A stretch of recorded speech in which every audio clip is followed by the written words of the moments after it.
காலை தியானம். நீ சமாதானத்தோடே போய் உன் வேதனை நீங்கி சுகமாயிரு. மார்க் 5:34. தியானம்.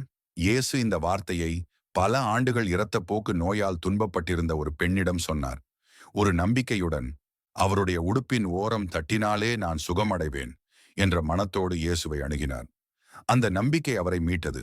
இயேசு அவளை பார்த்து, மகளே, உன் விசுவாசம் உன்னை இரட்சித்தது என்று கூறி சமாதானத்தையும் சுகத்தையும் அளித்தார்.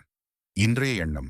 இயேசுவின் அருகில் நம்பிக்கையுடன் வருகிறவர்களுக்கு அவர் சமாதானத்தையும் சுகத்தையும் அளிக்கிறார். நாம் எத்தகைய வேதனையிலும் இருந்தாலும், உடல், மனம் அல்லது ஆவி, நம்பிக்கையுடன் அவரை தொடும் பொழுது அவர் நம்மை ஆறுதல் அளிப்பார். நம்பிக்கையுடன் இயேசுவை தொடும் கைகள் ஒருபோதும் வெறுமையாக போகாது. இன்றைய ஜெபம். கர்த்தாவே, இன்று உம்மை நம்பி உம்மை தொடுகிறேன். என் இதயத்தின் வேதனையை நீக்கி சமாதானத்தையும் சுகத்தையும் எனக்கு அளியுங்கள்.